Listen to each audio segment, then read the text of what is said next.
Hey guys, welcome to Up the Coast with Alex and Britt. It is officially episode 2 of the 2026 season. And Britt, we just finished opening weekend. It was an absolute doozy, in my opinion. There's a lot of softball going on and a lot of good softball and a lot of it that we could watch, which I thought was awesome. Actually get to see the teams early on, and it was a lot of softball, a lot of good softball. I think it's the best opening weekend I can remember. Yeah.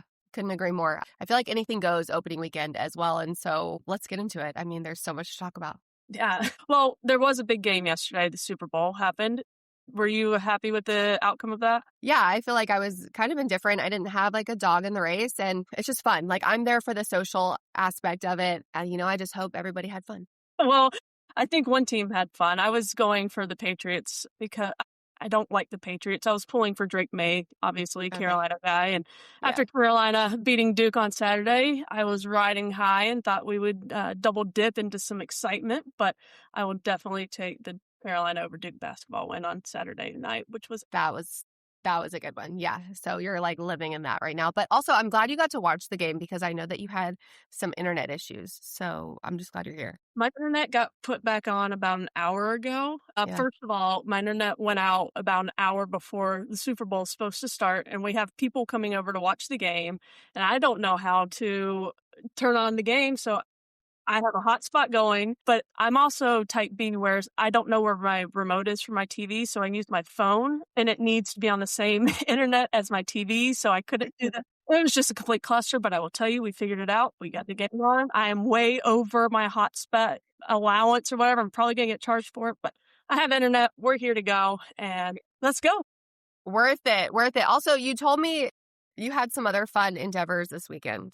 What else did My you do? sourdough. I got my sourdough going. I haven't made a loaf yet. We're still trying to get to that active level where, we're doubling in size. I know you're an expert already. So, I've been wanting to do it for a while. And then I saw you doing it. I'm like, might as well. Let's go. And It gave you the kick in the ass. Rickett, the head coach here at Mississippi State, Yeah. she'll give me sourdough loaves and it's so good. So, Okay. Well, I'm excited to stay tuned on that. Apparently, there's really good recipes that you can make as well with sourdough discard. So we can kind of like test that out together. You can like call me, let me know what works. I'll call you, let you know what works. But yeah, sourdough's a journey, just like the softball season. It's a marathon. It's not a sprint. So stay patient, trust the process is what I'm told. I'm trying. I think tomorrow is going to be, I think I'll be ready tomorrow. So we'll check back in on my sourdough next week. Perfect. So opening weekend was a lot of fun. I called a shit ton of games, but I'm so grateful for it. Got to watch so much softball. I feel like every year you do this, you just learn that much more. And it was awesome. I don't know. What was your experience this weekend? Well, I was home alone with a 4-year-old, so trying to switch in between Paw Patrol and softball games, and it was a lot. It was a lot, but it was great. I mean, I had the quad box up. I had 4 games going at the same time on the TV. Still not able to pick which games I want to put where. They're already kind of pre-created, but I think hopefully we can get to the spot where we could pick. They did a pretty good job of picking the games that were competitive. So I had 4 games going on at once. I would love, how NFL Network, I guess now ESPN, since I bought them, does the Red Zone channel. How cool would it be to have their own channel for softball with Love it. 100 games going on at once? It might not be possible, but that'd be cool. That's going to be my next You should put that in the queue, like make a request. I'm sure they would hear it out at least. Whoever they is. We have no idea, but here we are.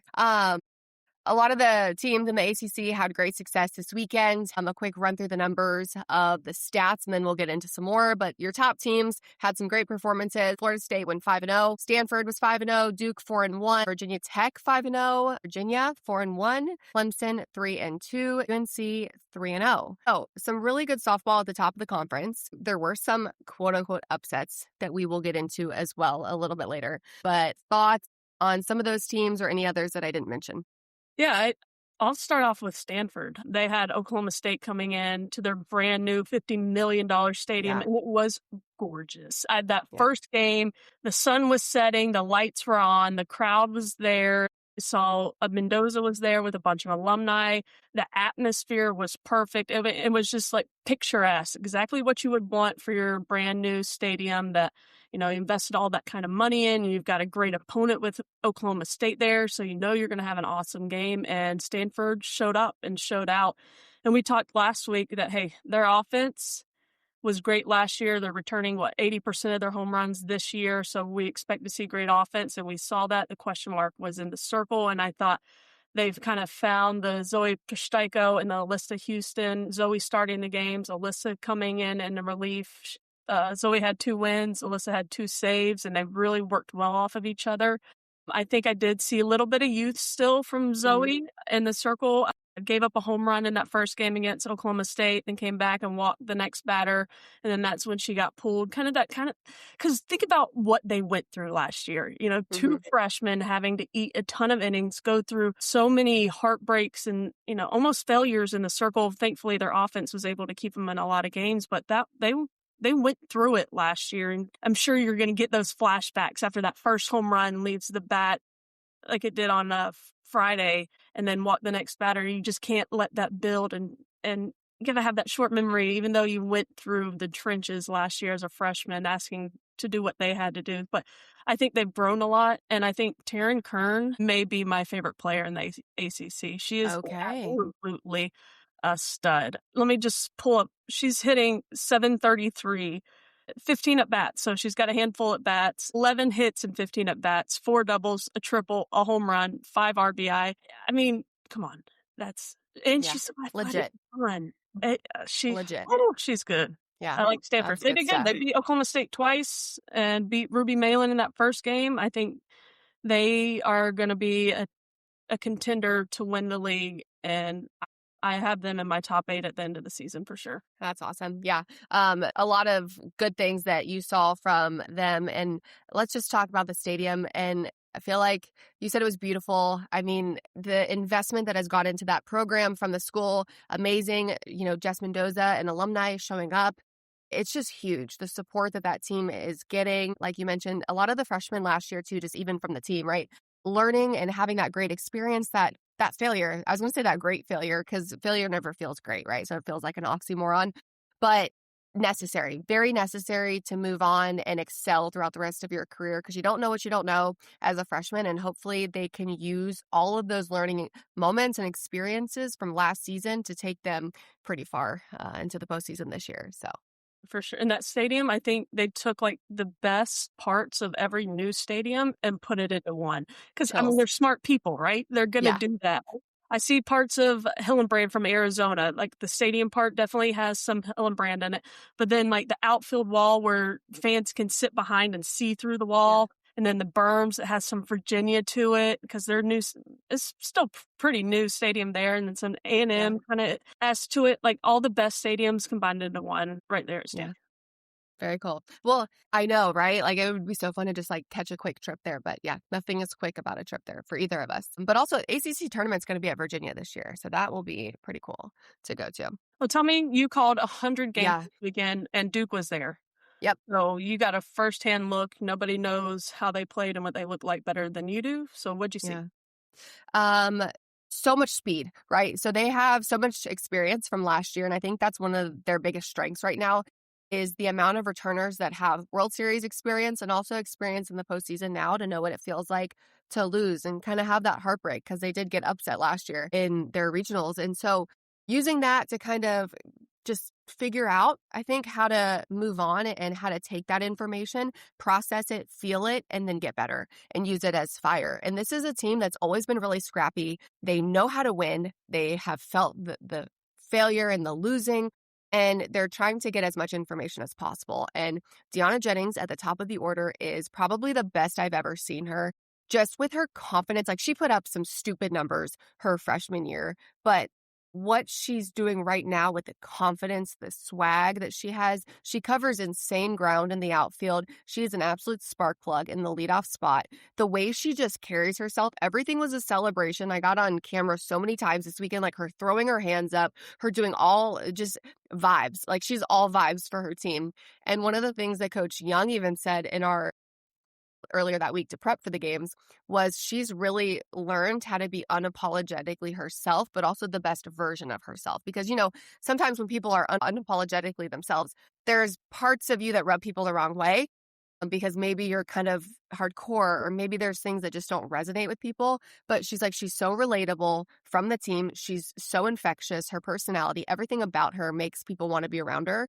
And she was unanimously voted a captain. So again, I'm on my Deanna Jennings saga right now, but I think she is my favorite player in the conference right now, just like Taryn Kern is yours. I'm allowed to have mine, and it's Jennings. But Vega looked fantastic. Struggled through just the first couple of at-bats timing-wise, but was hitting balls really solid. Cassidy Curd is really good. She is back healthy. Okay. And how'd she look? She looked strong.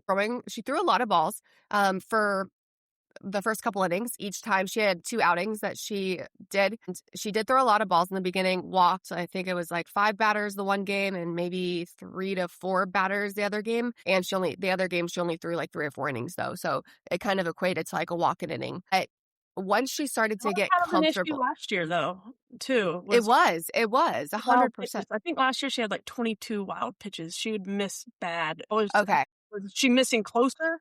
Yeah, it was closer, but just the rise ball. When you're missing the rise ball, sometimes it's I say bad, it's pretty noticeable. Whereas other pitches you can kind of get away with, but the rise ball when it gets away, it's really up and out, really up and in, whatever. But wild pitches didn't concern me. It was just her working behind in counts, but then she'd get comfortable, and she was rocking and rolling, So if she can establish that and keep that going, if she can stay around the zone, she'll be really good because she throws gas. Her changeup looked good, too. I'm going to ask, how is her changeup? Secondly, how's her support staff? How are the other arms? Great. Yeah.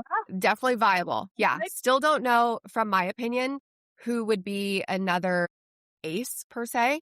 But I think to be able to throw by committee is definitely an option. We've got Lottie Jaquez is somebody that is now on staff, and she got a couple of innings, so some good stuff from her. There was Mallory Wheeler. She ate up some innings. And so you've got a few viable arms. You're not going to have another Danny Drugmuller who had just as many, if not more, innings than Cassidy Curd last year. But you have several options that you can go to. So that's good. I thought Duke looked really good. I did notice that Jess Oakland, we talked about her quite a bit last week, wasn't in the lineup. Any updates on her? Yep. So from what I was told, it was a temporary kind of injury, or more preventative. We're just not going to play her so that she can take a little time off. She's definitely not out, for the remainder of any specific time. And so I think that'll be big to get her back in the next week or two as she's feeling better. I will say, though, Tarina Jones stepped up and played shortstop, which, assuming that that's where Oakland would have played if she was healthy. And she was so good, Brittany. She is a transfer from Purdue. Yes, a transfer from Purdue. Swag, confidence, experience. And she had a couple home runs, I think 8 RBIs, just swinging it. Really good stuff. So that was a really good pickup for Duke. You look at depth and really impressed. Because they were last year with depth. They were in different aspects. It was pitching and as well as just general depth, right? And you look at some of what they went and got in the transfer portal between Tarina Jones and then Layla Lamar, just athletic stud. You look at her physically specimen, needing to get her comfortable is going to be the big thing, but she did get good playing time in right field. She had a couple of hits, and their base running also is 1 through probably 11. People coming off the bench, wasting no time. It's stupid good. It's stupid fast. Awesome. That's some of my biggest takeaways, I think, after the weekend. So love that. Good yeah, to hear. that was my information overload there for you. I needed it. We need it. So yeah. I do want to ask you one last thing about Duke. Yeah. They did lose a game to Boston. Yeah. Talk me through what you saw there. That was a game Casey Ricard threw for Boston. And if you don't know, Casey Ricard is one of the best mid-major pitchers that there are in the country. And she was lights out. There are. Not just mid-major. You're 100%. She did throw also the last game, Boston, that they were there, and she just was extremely tired. She had thrown 3 games before that, so it was her 4th game. She'd thrown over 400 or 500 pitches. So she did peter out at the end there. But against Duke. It was Duke's first game. It was Ricard's second game at that point. I mean, she was insane. She spins the ball really well, and the hitters could make an adjustment. And she's honestly a lot like Cassidy Curd, where when the rise ball's on, if you're not staying disciplined in the zone, it's really hard to beat her because she just gets you with a strike and then you swing out of the zone. Oh, she was on. It was Duke's first game. They didn't make adjustments, but they really picked it up after that. And they did beat UCF. And I do think UCF pitchers are really good this year, too. So that kind of told me a lot with their bounce back and short-term memory because it was the same day. So cool. Good to hear. Yeah. Good to hear. Yeah. All right. Who are we going to next? You want to go Virginia Tech? You want to talk Virginia? Yeah. Let's go Virginia Tech. They were down in Columbia. Yep. South Carolina's tournament, and they came out in a big way, and they got 2 wins over South Carolina, come from behind wins. Emma Mazzarone started in the circle. She looks to be their ace, but they actually threw 5 different arms, which I was impressed with over the weekend. And the pitcher that's leading the team in innings pitch is a freshman, the Indiana State Player of the Year 2 years in a row, Avery Layton, and she really stepped up in a big way as a freshman for them. So it's not looking like after week 1, the Virginia Techs of the past in a couple different ways, whereas yes, they have a number 1 in Mazzarone, but it's not all Mazzarone. It's not just the Emma Limley show, the Keely Rochard show. It's going to be Mazzarone and company, and Mazzarone's hitting. And I remember Pete DeMoore saying that they recruited Mazzarone as a hitter and then realized that she could throw 70. And I was like, hold on, maybe we can get her as a pitcher. But now she's getting some at bat. She got a couple hits this weekend, and offensively, they were hitting the ball really well. Nora Abramovich is leading the way for them. 2 home runs, 2 doubles. They weren't hitting home runs left and right like we're used to seeing Virginia Tech. A ton of base hits. Just more consistent ball, not live or die by the home run, but putting the ball in play, situational hitting up and down the lineup.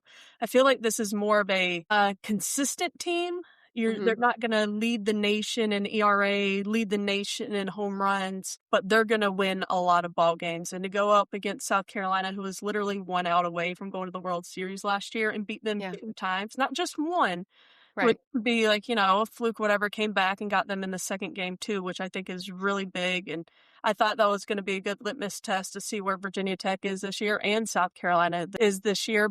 Is Virginia Tech great? Does South Carolina suck? I don't know. Yeah, right. Once, but they played really well against what you would say tough competition for sure. Yeah, and it always feels good to beat an SEC team. Let's call it what it is. Right. Sorry. Just feels that much better. It means that much more. So that much more. Sure. That much more. Okay, real quick on the Keely Rochard comment. I did have to make a joke this weekend when I was calling games, how hard it was to say Casey Ricard every time I wanted to say Keely Rochard. Yeah. So I just want to give myself some props because I actually did not flub it at all, but I kept right on the tip of my tongue. I was like, Keely Rochard. No, Casey Ricard. So yeah. Good job. But yeah, bringing up my ACC peeps. I had to of course, Rochard was in my mind. So it was a funny, but. Always. She's always on her own. Well, good. I like to hear that about Virginia Tech, though, because for the last couple years, they have been the power game. And so I think it's exciting.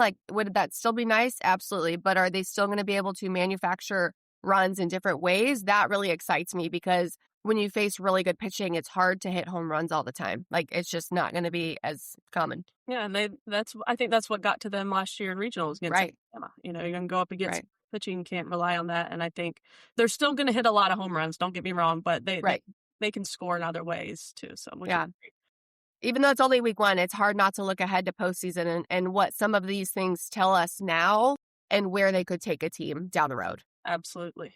So. The other Virginia team, Virginia, I'm going to be honest here. I'm going to be very transparent. I know a lot of polls had them preseason ranked in the top 25, and I, to myself, didn't say it out loud, but I was like, I just don't see that happening. I don't see Virginia being extremely competitive. They're going to be good, but after seeing them in regionals last year, I was like, they've got some work to do. They didn't bring in a ton from the transfer portal. They lost a couple big pieces in transfer portal, graduated some people. So I was really concerned about what Virginia was going to do. And then first game against Arkansas, they lose 17-1. Arkansas puts up 10 runs in the first inning. I'm like, told you so. I should have said it out loud. But then I think more importantly is they came back and beat Arkansas. And to me, that was huge for them. I think not just the response, but the short memory showing the kind of resilience that that team has. And for so long, it's been the Jade Hilton in the box and the Edom Begum in the circle, but it was Courtney Lane who stepped up for them and went a complete game against Arkansas and got the win. It was only she's a senior, and it's only her second complete game of her career. The last one was against St. Francis. So there's just this tremendous growth that we're seeing in maturity and performance and skill from Courtney Lane in the circle. And she's 5'3", Alex. So she comes out there, she's just a little thing out there, but she can sling it. She threw 12 and 2/3 innings pitched, went 2-0, 0.55 ERA, 16 Ks, and only gave up 5 hits. I mean, she came out and put on a performance. So, I mean, that's good for Virginia, too, because all the teams are going to be preparing. They've had to prepare for Edom Begum in the past, right? Yeah. And Vanna Henley, too, but she's gone from there now. But now they got Courtney Lane they have to prepare for, too. So I think Virginia surprised me in a really good way in that second game, and I think the future's bright, and they're playing well. Very cool. Courtney Lane has that little fireball mentality, I think, too. It's like, yeah, it doesn't matter my size. Watch me work. Right. So love it. Love it. I'll talk a little bit about Florida State, too. Just have been studying them. I'm calling their game actually this week on Tuesday as well. They're playing Liberty, but they got off to a 5-0 start. This is the best start that the team has had since 2022. They always randomly drop a game in opening weekend. I don't know why, right? It's like, come on, man. And it's, not the game that maybe you would think that they would lose. But this weekend, they were amazing. They are returning 3 All-Americans to the roster with Kennedy Harp, Jason E. Beecham, and Issa Torres. Issa Torres was so good swinging the bat. She hit 566 on the weekend or 588, one of the two, over 500. Insane. What I love, though, about this is Jason E. Beecham. We saw her have a lights-out freshman year, National Freshman of the Year. Sophomore year was hard, right? Like it typically is for most people. People knew who she was. They were scouting her. They were like, okay, on the, scouting report, she's the one that's not going to beat us. She was getting circled. Her power, she runs well, her defense, all the things. She's responded, at least so far, right? We'll give her time, going to work some kinks out. She'll have off games, off weekends. But it was a different level of comfort that I feel like we didn't get to see a lot last season because she felt the pressure. For sure. I don't blame her. I can't even imagine the pressure that she felt having the success that she did freshman year. I'm most excited to watch her continue. Issa Torres is a phenom at Florida State. I mean, she will continue to be great throughout her career. One of the best 4-year players, in my opinion, that will come through the university because she's just that good. There's been some great players. Yeah, agree. Jazzy Francic, she's off to a great start. Yeah, off to a great start. She spins it so well. Multiple speeds is her game. She threw a no-hitter in that very first game. And to me, there's so many good things about that. It was a 7-inning no-hitter, first of all, which I know we've had that conversation before. A real one. Yeah, not the 5-inning bullshit, right? Like a real 7-inning one. A good game. So just a lot of fun to see there. Also, I'm really shocked, not even in Francic's success, I'm shocked that Coach left her in for the full 7 innings because also Coach is notorious for doing like a duo pitcher, like 2-pitcher no-hitter perfect game in the past. Very rarely does one pitcher get it. So I know I thought that was... She does. I feel like she's got to have the record for the most combined pitching no-hitters as a coach of all time. Maybe we can find that out because, I couldn't agree more. And so when I saw the no-hitter, I was like, amazing. When I saw it was just one pitcher, I was like, holy shit. So, right? Yeah. I will see her tomorrow. Yeah, exactly. So I will see her tomorrow, and I'm going to say that to her, too. Tell her we loved it. I will. And then one of the last things probably, I mean, Danley was great. She's going to be one of the best, I think, two-way players in the country. It's hard when you've got like a Nyjah Kennedy and a Jordy Fromm. Also, did you know that she changed? Hard too. I know. Every time I say I want to go Jordy Ball. But yeah, Jordy Fromm. They're some of the best, of course. But Ashton Danley, is a silent assassin, flies under the radar. She's just consistent. But it's not the sexy stuff. It's not the power. It's not her dominant pitching performances. She's just consistently really good. So, but one of the other things from a team perspective, Florida State scored in the first inning in 3 of their 5 games this weekend, which might be a random stat, but that's a stat that they have consistently tracked for over 10 years now. And they compare it to their winning percentage and how much that has an influence on the team's success. And that's a big one. So the more Florida State can score first and score in the first, the better they're going to be throughout the season. So just a note there. I love that. That's great. I mean, they're such a tone-setting type of team, too. They live and die on keeping momentum, stealing momentum, and if they can just get it from the first inning and then have Jazzy and those arms work in the circle with a lead, that's awesome. That's definitely their recipe. What they need to do, doing it 5 times is awesome. Good stuff from Florida State. Yeah. What about Clemson? What do you think about them? They went 3-2. Yeah. Well, they started off like, holy hell, Clemson is back. Not back, but they're here again. Yeah. Coming out with that win over Oregon and the win over Southeast Louisiana, and then a win over Liberty, who Oregon was ranked in the top 10, Liberty top 25. Remember, Liberty obviously beat the number 1 seed last year in Texas A&M. Yep.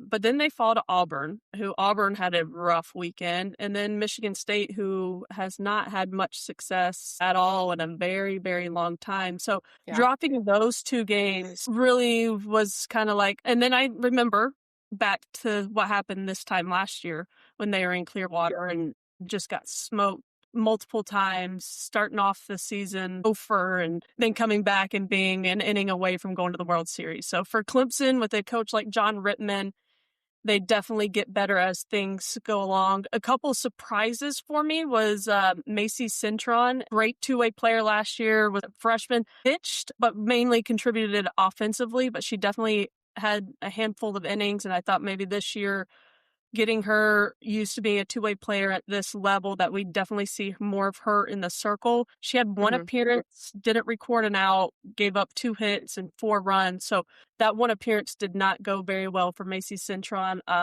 which to me is concerning because I definitely thought she would be a big part of this pitching staff. But it looks like Sierra Manis, the transfer from Upstate, and Abby Dunning will be the 1-2 punch for them, with Sierra Manis actually leading the way for them. So they definitely have a lot of arms, and they're definitely going to get developed. And you think for Sierra Manis, coming from Upstate, playing the competition that she played this week with Oregon and Liberty and even Southeast Louisiana, they're a good team, that it's going to take some time to get used to that big stage, that pressure, how it feels. And Abby Dunning pitched maybe a game or 2 last year. She was injured, coming back, new team, haven't been in a real game in quite some time. So I think there's definitely going to be some adjustments. But Marianne Collins, man, the little shortstop stud from last year, has just picked up right where she left off. She's leading the way. And then I think Jamison Brockenbrough, transferred from Tennessee, was at Clemson last year, but had transferred from Tennessee, is going to have an even bigger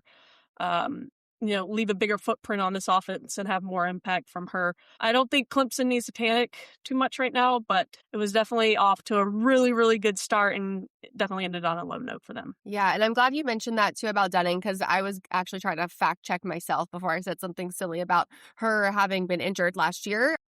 And we talk about maybe she's not their ace right now, but also could that be because she's still working her way back to 100% healthy due to the injury? I don't know the answer. Maybe you do, but I think that could be part of it. So maybe we see her getting more innings in games, as the weeks go on. So one other person that we have not talked about much is their freshman, Mac Pavis. She was extra innings #1 infielder in the country coming in, 2-time PGF All-American. She is leading the way for them offensively. She has not missed a beat, so she's going to be a big, big deal for them. I think offensively, though, besides Marion Collins and Mac Pavis, their team's only hitting .233 right now.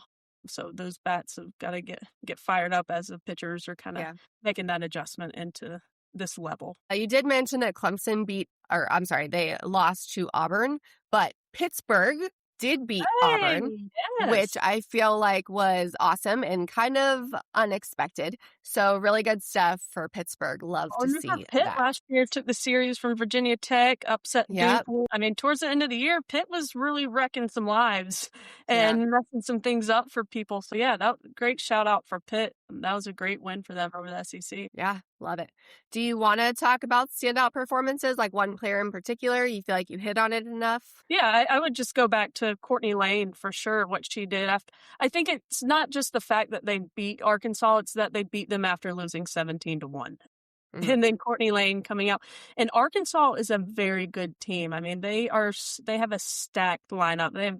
They got Dakota Kennedy in from Arizona, so you can't miss a pitch with that lineup. And for her to come back out there, I mean, not just to have that heart, that competitiveness to step back out there, but then to actually perform and shut down that lineup. Courtney Lane, she gets my tip of the cap. Okay, cool. And I think I mentioned it earlier enough, but if I didn't, Deanna Jennings definitely gets mine. She was amazing this weekend. She hit 667. She had 10 hits and 15 at-bats. Only 1 hit for extra bases, only 1 stolen base, but I also don't feel like that's very of her running the bases, only because the amount of times just this weekend alone that I saw her get a single and then advance to second on like an overthrow, somebody pausing, somebody doing something where they just weren't paying attention, prepped and primed, or the amount of times somebody behind her, Vega or others, would hit a ball and Deanna would go first to third. So my point being, like, she didn't even really have a lot of opportunities to steal because she's just that aggressive. She's literally always trying to get herself in scoring position on her same hit, if not the very next pitch or somebody else putting a ball in play. So she was definitely mine. So you're saying she adds more than what the stats even say. Crazy, right? Crazy how the human aspect can still matter a little bit. Okay, let's go into our new favorite segment, BS or No BS with AP, where we take some storylines or things that I read on Twitter or saw or heard around the softball world, and I'm going to ask my expert, Alex Powers, if it's BS or no BS. All right, are you ready? I'm ready. All right, the first one. We just finished talking about them. Clemson needs to be worried after losing to Auburn and Michigan State. BS or no BS? Say bullshit. But you do not need to be worried this early in the season. It's so hard to tell how good a team is going to be in the very first week. There's so many kinks and so many nerves and just different things to work out that I don't feel like it's a great, depiction of where anybody is going to finish up come May and June. So Clemson, don't be worried. Keep working your ass off. And I think you guys will be just fine. As long as you take the information and get better. Right. A loss That's can be the big piece. beneficial if you get better from it. Right. And I think John Rittman has no problem with that. This is kind of what we saw last year.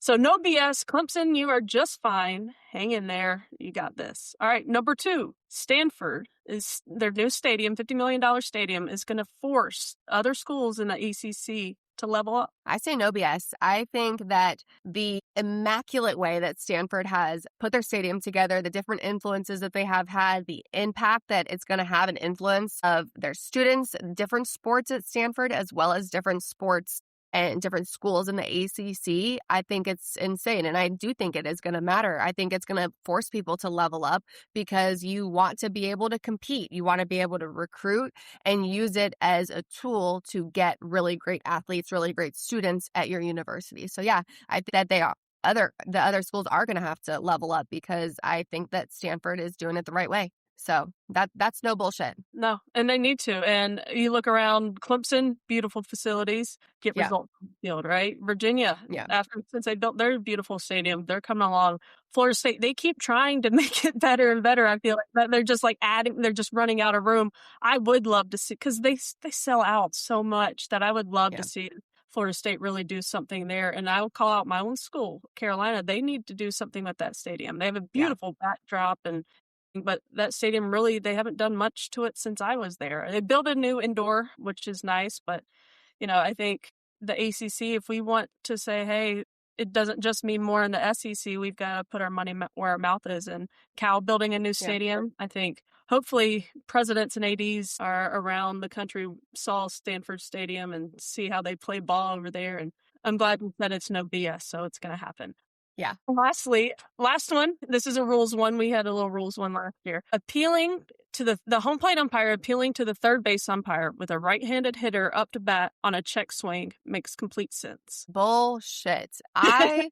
This one made me question my sanity. Literally, I know I texted you because I was like, am I going crazy, or like make it make sense? And basically your answer was, no, but it's something new they started to do in the last year. And it's because if there is a runner on base, the umpire that is supposed to be down the baseline at first is kind of shifted up the middle. So then they start appealing now on a check swing to the umpire at third base. I think it's the dumbest damn thing that I've ever seen. I'm like, he's got the worst angle on the field. I still think the umpire shaded up the middle a little bit has a much better angle. That stuff is insane. I'm Yeah, I sorry. think I'm not here for it. I'm not either. I think that argument is that the umpire on the first base side, when it's a 3-man umpire, has to watch the runner leaving early, illegal pitches, and how are they going to watch a check? So let's give them a little bit more credit. I think that they can see that a lot better than an umpire that has the hitter's back turned to them. So I'm glad I couldn't agree more.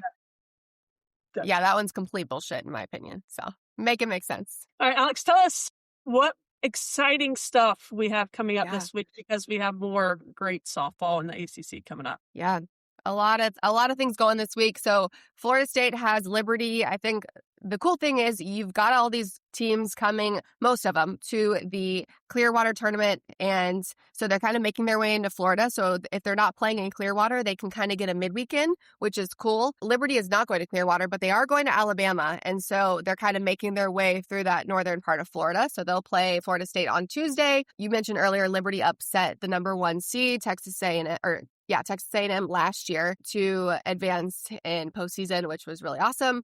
And then at the Shriners Children Clearwater Invitational, Florida State has an absolute gauntlet of a schedule. They're playing Texas Tech on Thursday, which that's a rematch. Yeah, right? Like a rematch of Super Regionals last year. Yes, please. They've got FAU on Friday. FAU is not ranked in the top 25, but FAU does have not yet, because they do have a fantastic pitcher in Autumn Courtney. She is supposed to be lights out. So I am so excited to watch her more this upcoming weekend. And they've got UCLA on Saturday. They've got Tennessee on Sunday. I hope they see Carlin Pickens. I want to watch that one all night long. For sure. And Duke? Yeah, go ahead. Before we go back, I think the UCLA-Tennessee is a cool matchup, both of those teams, because UCLA is leading the country right now in home runs. And Tennessee has the pitching. So they're going to go against a high-powered offense and then turn around and go against a high-powered pitching. So this is going to be great for them to see those two type of teams who compete very well all around, but are definitely different in where they get their wins. So I think that's great. And then the Texas Tech rematch, sign me up. I'm hungry. Give me more. That's what I would be feeling. I'm like, oh, give me another piece of that from last year. Duke is also in Clearwater. They had a long week of travel. They were in Florida this weekend due to the cold. They're taking they are not having a midweek this week because they had to travel home, and then they're traveling back to Florida for Clearwater. So they are playing on Friday, and they're playing Texas A&M, LSU, doubleheader Friday. They've got another doubleheader Saturday with Oklahoma State and Georgia, another matchup from postseason last year. Super, super excited for that. Again, like hungry. Give it to me. And then not only that, they've become quite the rival, Georgia, and Duke, because they're always matched up. So close, And hopefully the 1 through 32 seeding will stop that from happening, but there's a big rivalry there now, so that's going to be awesome. And not only that, then they've got Mizzou on Sunday. So take us back to 2024 Mizzou, when Duke beat them to go to the World Series, and we got to go to the World Series. So I'm so here for it. I love the history. The more you play, the longer these teams exist, there's going to be history. But I'm here for the Georgia and Mizzou matchups for Duke. Absolutely. Good. I was going to say, give me all the drama. I sound dramatic, but give me the good drama. Yes. The kind that doesn't stress me out. Yeah. Give me the drama. Give me the drama, yeah. NC State, they're in Clearwater, so love to see the Wolfpack there, because I think that the more great competition they can see, the better. So they've got Georgia on Friday, Missouri on Friday. They've got Texas A&M on Saturday and Texas Tech on Saturday. So another double header. So super interesting there. We'll see the depth. And then NC State takes on UCF on Sunday. So lots of good softball in Clearwater. Still in that rebuild with Leftwich at the helm, but they played a really competitive game too against LSU, where LSU had to walk off against NC State, which I think surprised a lot of people, myself included, because they lost a ton in the transfer portal. So that was good to see them competing at a high level with a top 10 team. So they're definitely going to be tested down in Clearwater. But hey, you got to throw your kids out there, show them what it looks like. What do you have to do to win? If you want to take this program to the next level, this is what your team needs to look at, and this is what you need to go against. So that'll be fun. Yeah, so cool. Clemson is going to be in San Marcos this weekend at Texas State. So they are not going to Clearwater this weekend. We saw them last year at Clearwater. It was a doozy. This year, they're doing something different. Their biggest games, they do have several games throughout this next weekend, but their biggest games, in my opinion, are going to be against Arkansas. They play them Friday and Sunday. So I'm really excited for that. And then Stanford is hosting a tournament, and they're playing Kentucky on Thursday and Oregon on Sunday. They have other games mixed in as well, but those are the biggest in my opinion. So our other ACC teams are playing other events, but these are the most notable, and I'm ready to see the ACC hopefully get some more big wins this weekend. Yeah. And I love the schedules that these teams are playing. Let's not shy Yeah. away. Hey, if you want people to respect you, go out there and beat them on the field. And the only way you get that opportunity to beat somebody is if you play them. So hats off to these coaches and their scheduling. That's awesome. Yeah. Gotta love it. All right. Do you feel like we're missing anything, or did we cover all the big stuff? I'm sure people let us know if we missed something, got something wrong, but that's fine. We'll try and be better next week. We try every week to be better than we were the week before, and this is going to be the best week of softball because it's the next week of softball, and we're still getting to watch softball. So incredibly grateful for this time of year. That was so philosophical. I feel like we should write that down for the next time. Well, said Brittany McKinney. I'll try and be better next week, but I don't know if I can top that one. All right, Alex. The best is yet to come. All right. See you later, guys. Bye.